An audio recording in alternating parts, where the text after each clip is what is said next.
So what is it going to cost you to apply for graduate schools to the US? Well, I've done some research, I've noted down some numbers that I'd like to share with you. These are accurate as of August 2003, which is the month that I'm recording this video. Now, let's go ahead and take a look.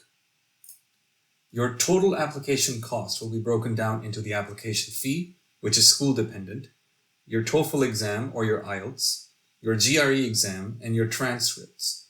The application fee will be anywhere between $90 and $150. So let's, for the sake of simplicity, assume $120 on average.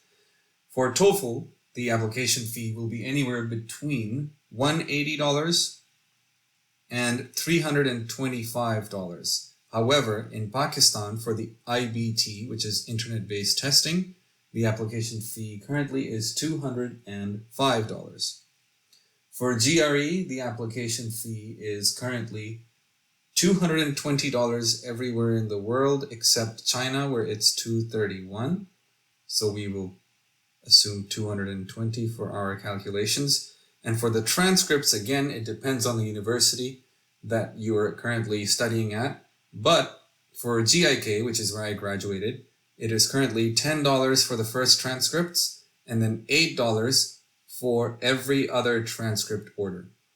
So the grand total here is $555 for your first US application.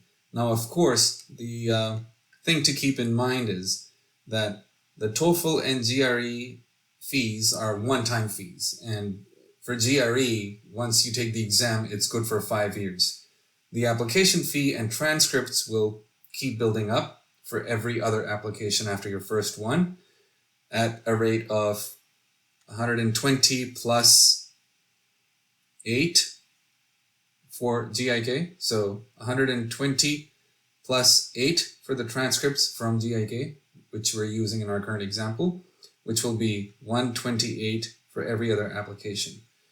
In other words, if you look at this graph here that I've made, cost per application versus number of applications, you'll notice that around 4 applications is a sweet spot, after which the cost per application kind of settles down into a linear path. The cost of your first application is $555, but every application after that, the cost per application decreases because your average is going down. My point in saying this and showing you this graph is that if you've done all your work and you've taken the TOEFL and the GRE exam and you've got all your material ready for schools, to apply for schools, you might as well apply to at least 4 US colleges. At least 4, because that is your sweet spot. Apply to more than 4 if you can, but 4 is your sweet spot where it makes sense and you're using your money to the best of your advantage.